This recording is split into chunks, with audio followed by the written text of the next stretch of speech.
Hello and welcome to Dominion Over Finances. I am your host, Coricka White, and I want to welcome you into the classroom for personal finance and economics. I'm so glad to have you come back here with me in this third week, our final week of the Millionaire Challenge. You want to be a millionaire. In week 1, we looked at who millionaires are and how millionaires are even defined. In week 2, we looked at the millionaire's position, which is the financial position statement, and reviewing what it takes to actually set yourself up, to position yourself to become a millionaire.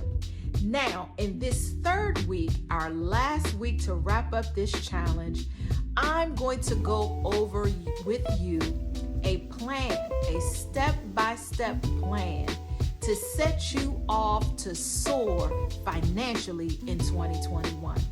So sit back, relax, get your pen and paper ready, because we're going to look at how you are going to soar financially in 2021. Before we start with number 1, I thought I'd share with you all a little bit of an analogy. If you've ever been on an airplane, you have to understand that the pilot has a specific flight plan that he uses to not only check the plane out before they take off, but it also includes the takeoff plan. It also includes the plan when the plane is in the air. And then ultimately, once they are approaching the destination, then they look at descending and ultimately landing at the destination. Well, when you think about it, your finances should be almost the same thing. You should have a flight plan that you are putting into place each and every year to cause you to soar financially. And that is what I want to review with you on tonight. And that is similar, this flight plan is similar to what millionaires put into place to make sure that they are soaring financially year after year. This is what allows them to maintain their financial security and independence, and ultimately to set them up for financial dominion. So we're going to go through the 8 steps that I believe if you go through these 8 steps, if you study them, if you implement them, and if you execute them, they will set you up to soar financially in 2021. 8 steps. That's all it takes. If you put these into motion, they will cause you to soar in 2021. Let's go to the steps. Step 1. No matter where you are financially, the first thing that you need to soar financially in 2021 is a budget. This budget, whether it be what you call a spending plan or an income allocation schedule, no matter what you name it, you need a budget in place that you're implementing and executing week after week and month after month. So why would you need a budget? You need a budget because it is your roadmap. It is the plan that you are going to execute to make sure that you are meeting your financial goals. What kind of results could you expect from implementing and executing a budget?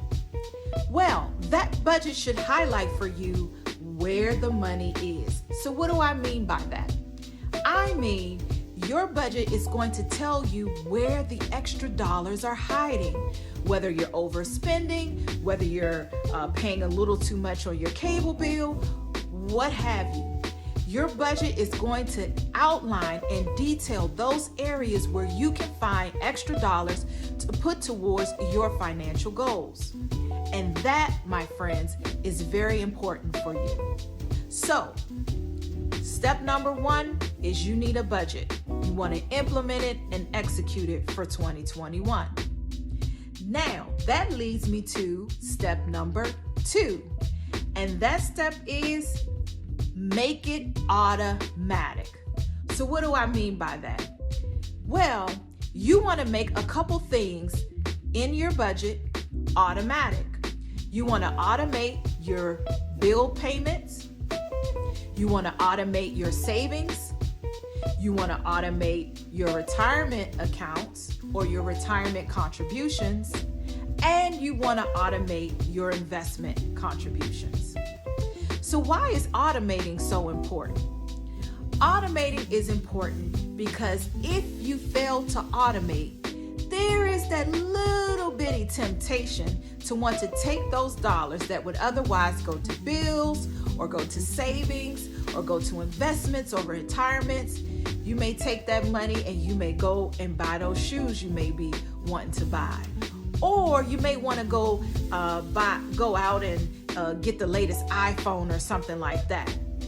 But if you automate these particular contributions and payments, it eliminates the temptation.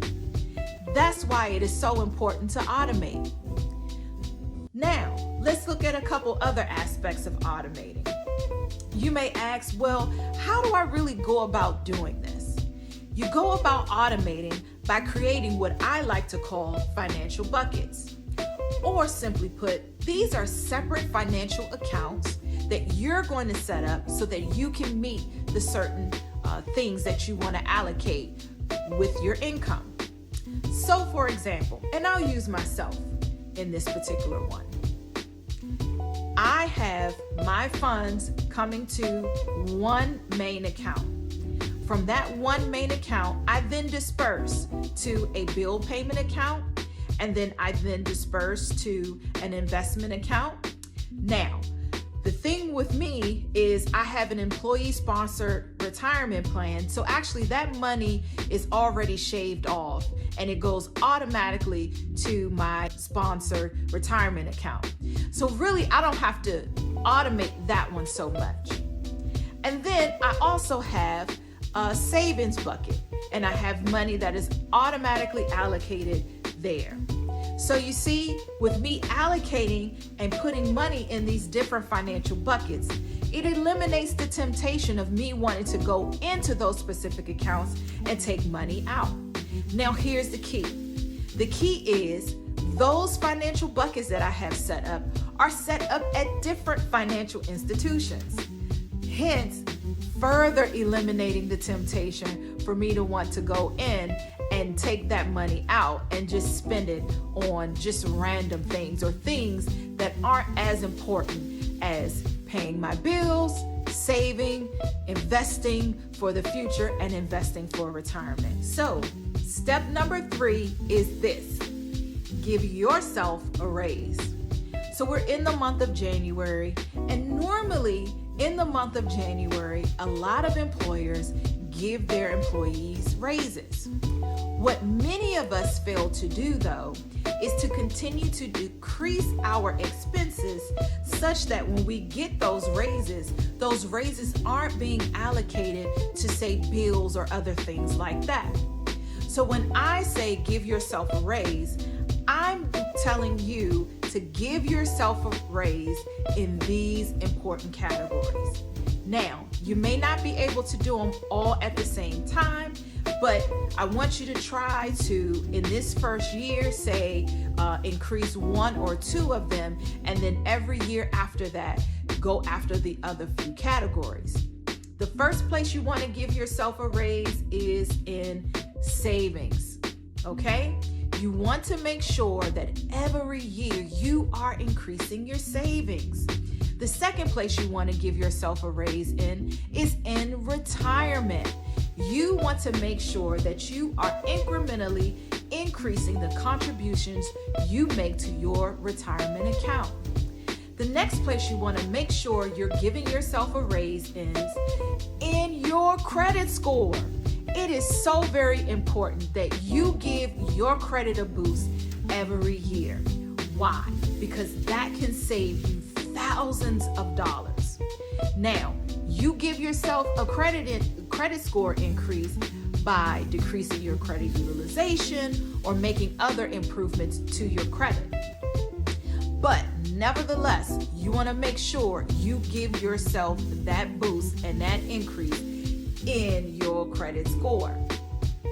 The next place you want to give yourself a boost is in your investments. So you might be thinking to yourself, well, if I'm increasing my savings and I'm increasing my retirement, do I really need to increase my investment accounts? Absolutely. You want to make sure that the money that you're bringing in is working for you. And the more you are investing those dollars that you're bringing in, the better off you will be. Now, the last category that I want you to give yourself a raise in is with regard to your income. Now, there are many ways to do that. And a lot of people, if you're working, as many people are, you want to make sure you have the skills and you have the necessary tools so that you can continue to increase your income, the monies that you earn year after year. Another way you want to give yourself a raise in terms of income is to find ways that you can make passive income. All right? Now, why do you want to give yourself a raise every year? You want to do that in the specific categories that I outlined for you because you want to make sure that you are improving your financial position year over year. And giving yourself a raise is how you're going to do just that. So, if you budget, that's number one. Number two, make those things in your budget automatic or automate them. That's number two. Number three, give yourself a raise. And number four, this is very, very important. As it pertains to raising your income or giving yourself a raise in terms of your income, make your side hustle an official business. Now, I know you may be thinking, I'm not earning that much money from my side hustle right now, although, I'm really working myself towards that, but I'm not quite where I want to be in terms of where I want my side hustle to go. Have no fear. You need to make that side hustle an official business. And here's why. Number one, making that side hustle an official business is going to help you up the ante on your income. So now you're not just dependent on your job, but now you have another stream of income. Way to give yourself a raise, right? The second thing is this. When you have a business, there are particular tax write-offs you can get with that business. Now, that is so very important because the less you're paying in taxes, the more you can put back into your pocket to save and invest and store away for retirement or buy investment properties and other things like that so you can continue to create passive income through multiple streams.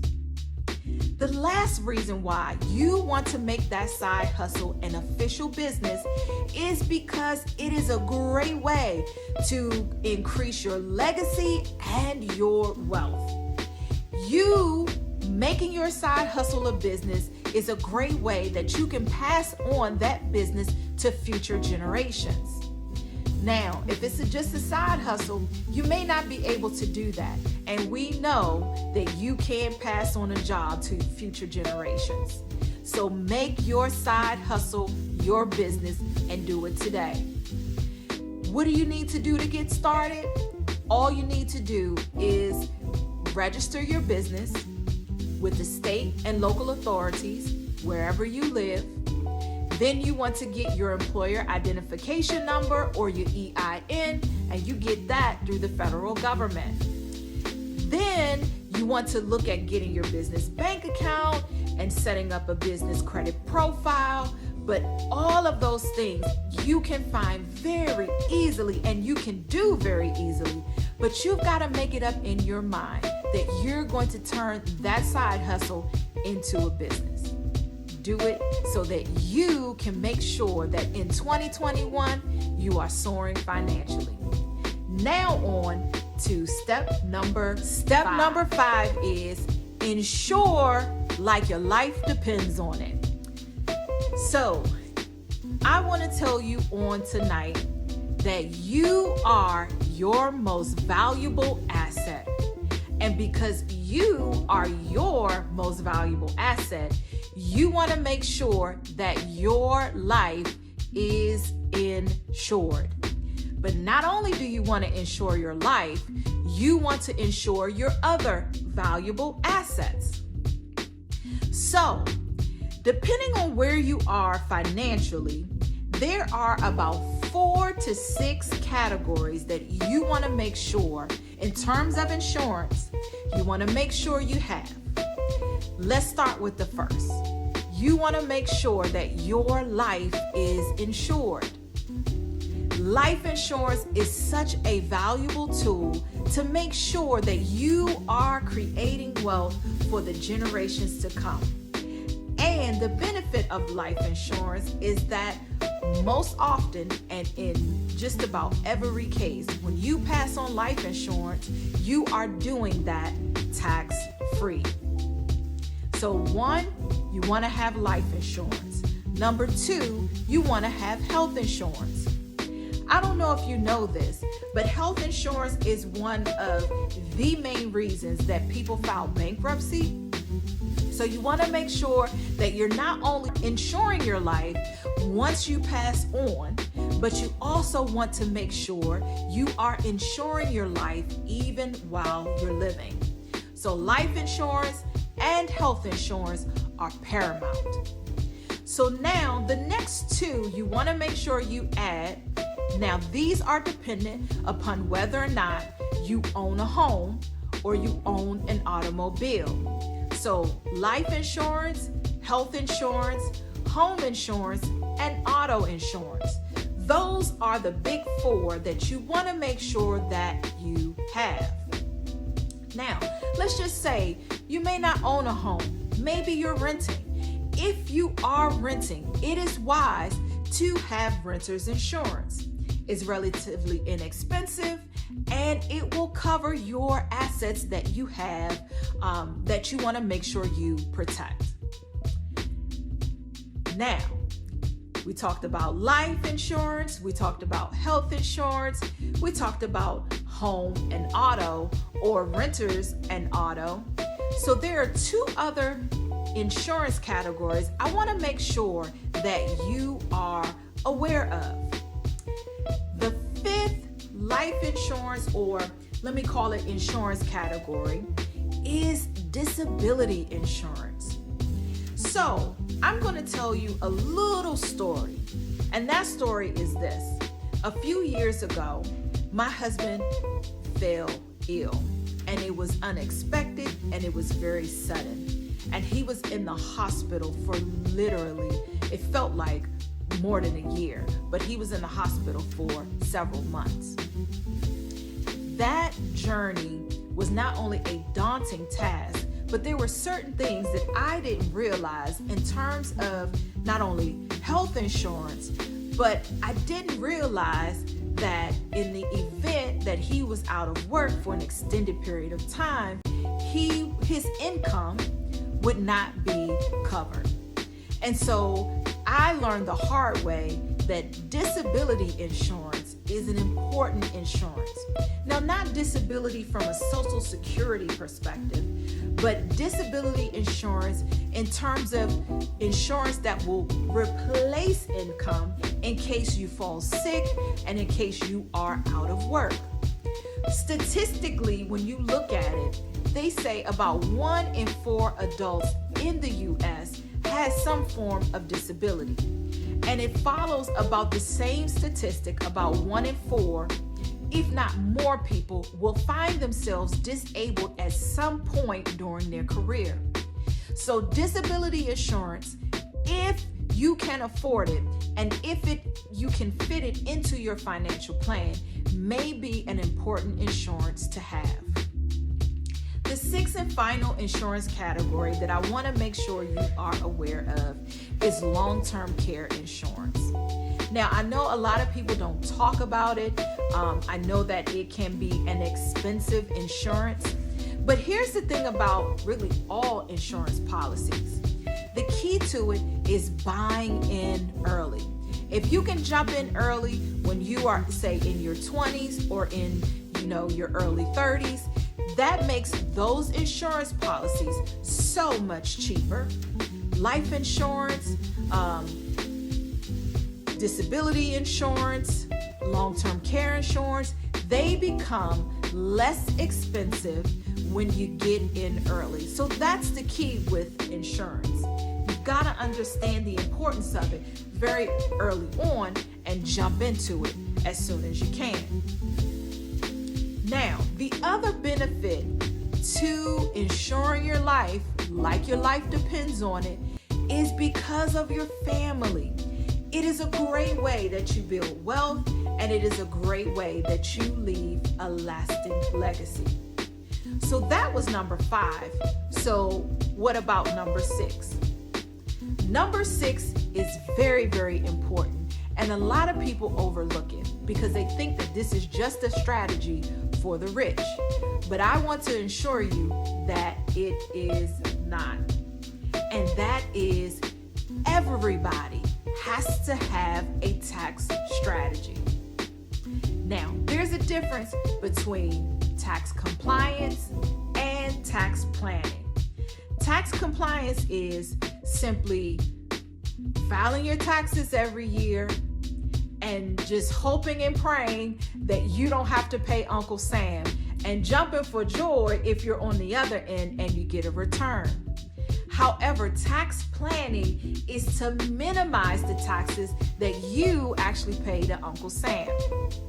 See the difference?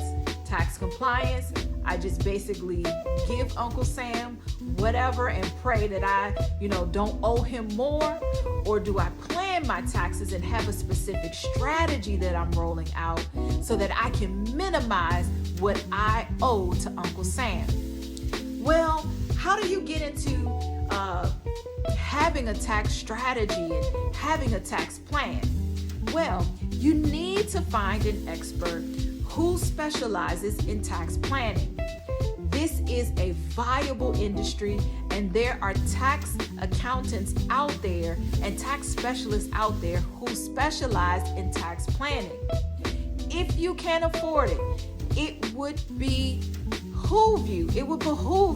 It would be in your best interest to find a tax strategist, find someone who specializes in tax planning, and get with them so that they can help you minimize the taxes that you are paying to Uncle Sam. It is not against the law to use the tax code to your benefit. This is what wealthy people do. This is what millionaires do to make sure that they are keeping more of their hard-earned money in their pockets. The last thing I want to tell you is if you absolutely don't have it in your budget to be able to find a tax strategist or someone who specializes in tax planning, have no fear, because you can find ways to reduce your taxable income. Those are easy things that you can find quickly on the internet, and it is all outlined for you on how you can go through step by step and reduce your taxable income. So we've gone through steps 1, 2, 3, 4, 5, 6. Now let's go to 7 and 8. All right, folks, we are on the last 2 steps of this 8-step plan to make sure you soar in 2021. Step number 7 is this. This is step number 7 now. Reduce your debt and keep it low. Whether or not you realize it, high interest rates are eating your financial lunch. That means the money that you could be putting towards saving and investing and putting towards your retirement account, it is literally being swallowed up in the interest that you're paying to certain financial institutions on your loans. So it is important, not just from a credit score perspective, but also from a legacy and a wealth building perspective, that you reduce your debts so that you can increase your credit score and increase your wealth. Now, one of the ways in order to keep your debts low is when you pay off a debt, and let's just use a credit card for example. you want to make sure that one, you keep that account open because it's going to help to keep your credit utilization score higher, but you want to put that card somewhere where you're not going to be tempted to use it, and use it specifically for things that are frivolous or less important. Another thing I want to point out in reducing your debt and keeping it low is you want to create what I call financial scarcity. So financial scarcity is not something that I want you to be afraid of, but I want you to think of it in terms of this. What I like to do is I like to say, hey, once I have spent X, I'm broke. And maybe you may have a problem with using that word broke, but that's okay. You want to create a space where you're not going to spend beyond a certain level, right? And if you do spend all the way to that level, well, guess what? You got to wait until you build it back up, and then you can figure out what you do from there. But creating this scarcity is a great way to make sure that you don't spend too much. You avoid overspending, and that's what's going to help you to keep your debts low, because you're never going above and beyond in terms of what goes out. Okay? So, number 7 is keep your debts low, or reduce your debts and keep it low. Now, number 8, and this is a really, really good one. I want to say this. Throughout this entire year, you're going to have to work on your mindset. And that is step number 8. Shift your mindset.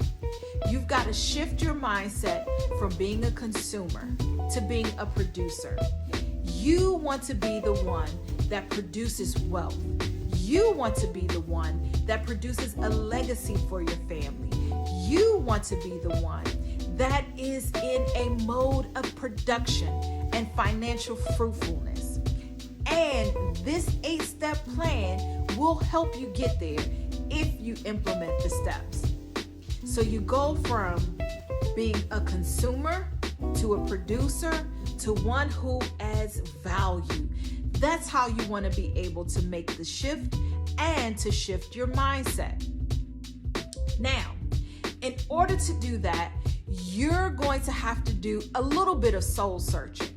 You're going to have to find those areas where you have not necessarily employed the best money habits, and you're going to want to adopt healthy money habits instead, because you want to ultimately move from one who consumes to one who produces and to one who adds value for not only him or herself, but for your family as well. So how are you going to soar in 2021?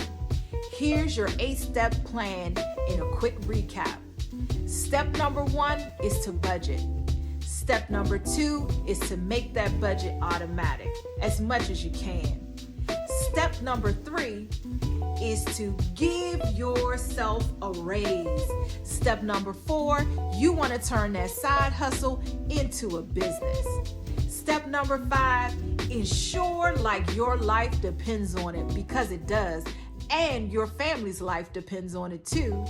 Step number 6, get serious about your tax strategy, and don't just be tax compliant. I want you to plan, have a tax strategy so you can minimize what you owe Uncle Sam.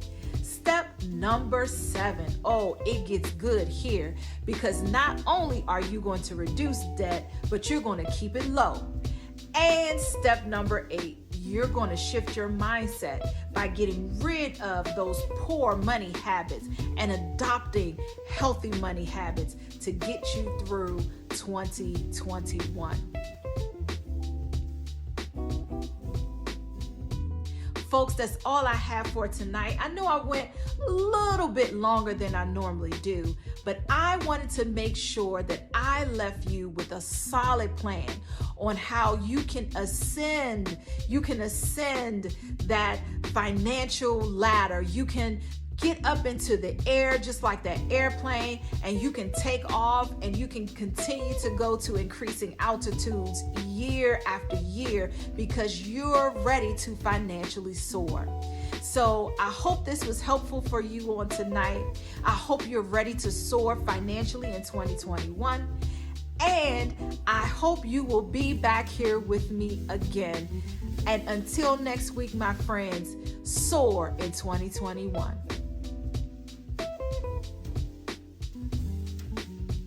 Step number 5, drum roll please. Boom, boom.